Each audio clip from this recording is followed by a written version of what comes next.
वसुदेवसुतं देवं कंसचाणूरमर्दनं देवकी परमानंदम कृष्ण वंदे जगद्गुरु। बोलिए सच्चिदानंद भगवान की जय हो। आज की सत्संग श्रीमद् भगवद गीता अध्याय 8 मंत्र 12 से शुरू हुई।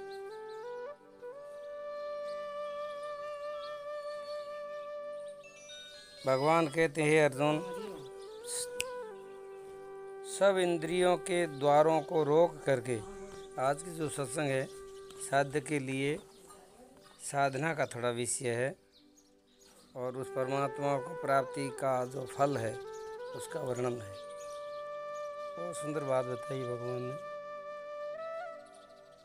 हे अर्जुन, सब इंद्रियों के द्वारों को रोक कर तथा मन को हृदय में स्थिर करके फिर उस जीते हुए मन के द्वारा प्राणों को मस्तक में स्थापित करके परमात्मा संबंधी योग धारणा में स्थिर होकर के जो पुरुष ओम इस एक अक्षर स्वरूप ब्रह्म का उच्चारण करता हुआ और उनके अर्थ रूप स्वरूप मुझ निर्गुण ब्रह्म का चिंतन करता हुआ शरीर को त्याग कर जाता है, वह पुरुष परम गति को प्राप्त होता है। ये परमात्मा भगवान कृष्ण बोलते हैं अर्जुन के प्रति। तो यहाँ निर्गुण निराकार की बात बताई कि मैं निर्गुण निराकार हूँ।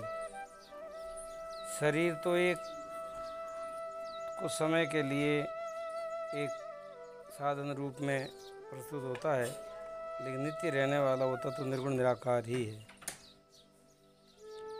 अब कहते हैं, हे अर्जुन, जो पुरुष मुझ में अनन्य चित्त होकर सदा ही निरंतर मुझ पुरुषोत्तम को स्मरण करता है, उस नित्य निरंतर मुझ में युक्त हुए योगी के लिए मैं सुलभ हूँ, अर्थात उसके लिए मैं सहज हो जाता हूँ।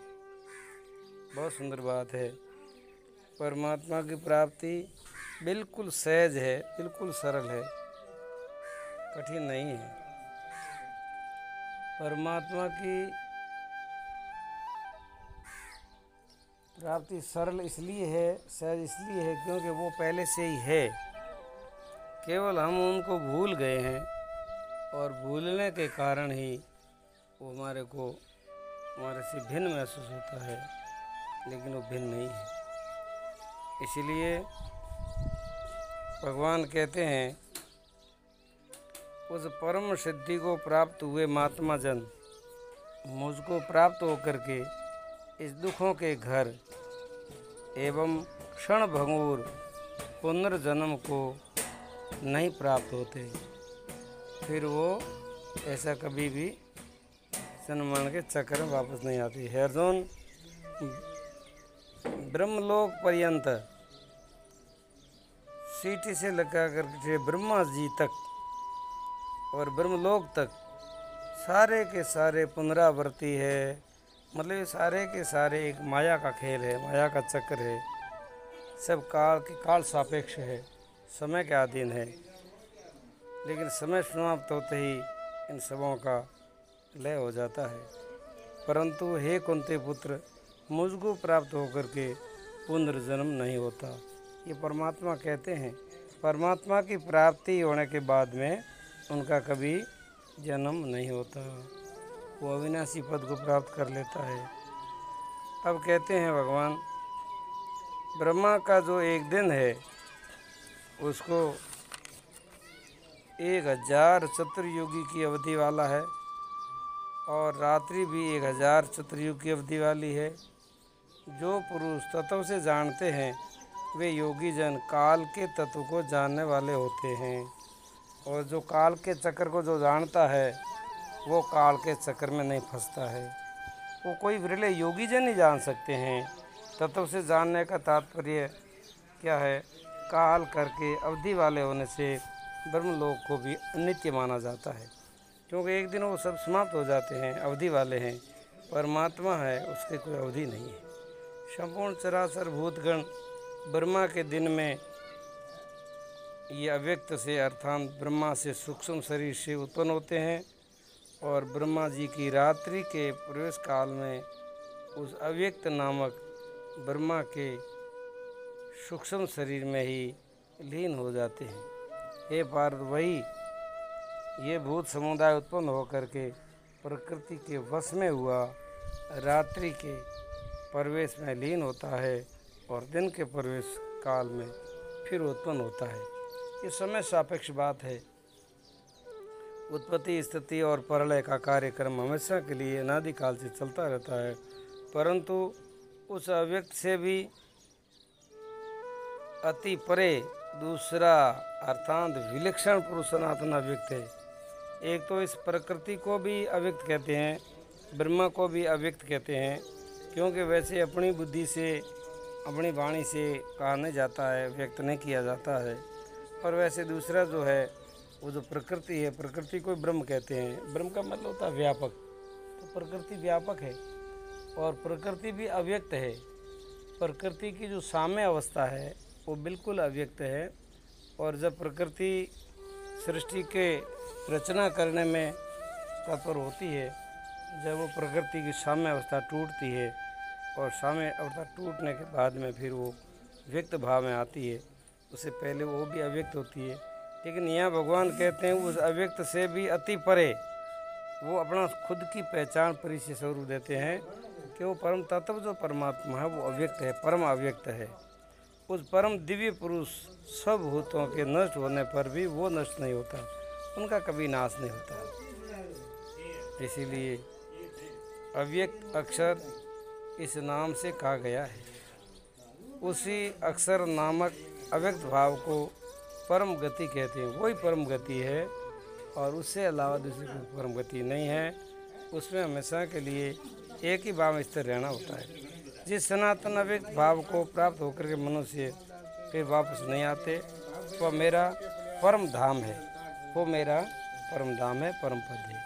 हे पार्थ, जिस परमात्मा के अंतर्गत सर्वभूत है और जिस सच्चिदानंद घन परमात्मा से ये समस्त जगत परिपूर्ण है, वह सनातन अव्यक्त परम पुरुष तो अन्य भक्ति से ही प्राप्त करने योग्य है। उनका साधन भगवान बताते हैं, भक्ति योग के अलावा उनका कोई साधन नहीं है। भक्ति के द्वारा उनकी प्राप्ति की जाती है। अब भगवान कहते हैं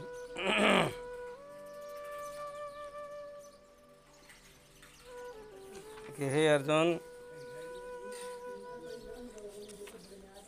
मुझ निराकार परमात्मा से ये सब जगत जल में बर्फ के सदृश परिपूर्ण है।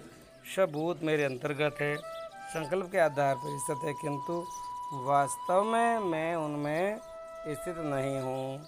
ये बहुत अच्छी गहरी बात है।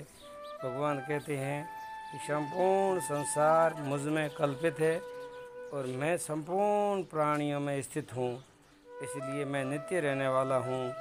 और ये पर पूरा संसार एक सक्रिय रहता है, परिवर्तनशील रहता है, कभी भी स्थिर नहीं रहता है। ऐसा ही दो विभाग है पूरे परमात्मा का, एक जड़ विभाग है, चेतन विभाग है। जड़ विभाग वो प्रकृति का है, चेतन भाग वो स्वयं आत्मा परमात्मा का है। वो अपरिवर्तन है, वो नित्य है, वो आनंद स्वरूप है, अविनाशी है, जिनका कभी नाश नहीं होता है। ऐसा परम तत्व परमात्मा जो है, उनको प्राप्त करके मनुष्य सदा के लिए मुक्त हो जाता है। अब भगवान 8वें अध्याय के अंत में कहते हैं, सारी उत्तरायण और दक्षिणायण दो गति को समझा करके भिन्न भिन्न प्रकार की विधि बता करके अंत में कहते हैं, जो हे पार्थ, इस प्रकार इन दोनों मार्गों को तत्व से जान करके कोई भी योगी मोहित नहीं होता। इसी कारण हे अर्जुन, तुम सब काल में समबुद्धि रूप योग से युक्त होकर अर्थात निरंतर मेरी प्राप्ति के लिए ही साधना कर और कोई साधना न कर। योगी पुरुष इस रहस्य को तत्व से जान करके वेदों के पढ़ने में तथा यज्ञ, तप और दान आदि करने में जो पुण्य फल प्राप्त कहा गया है, सबको निस्संदेह उल्लंघन कर जाता है और सनातन परम पद को प्राप्त होता है।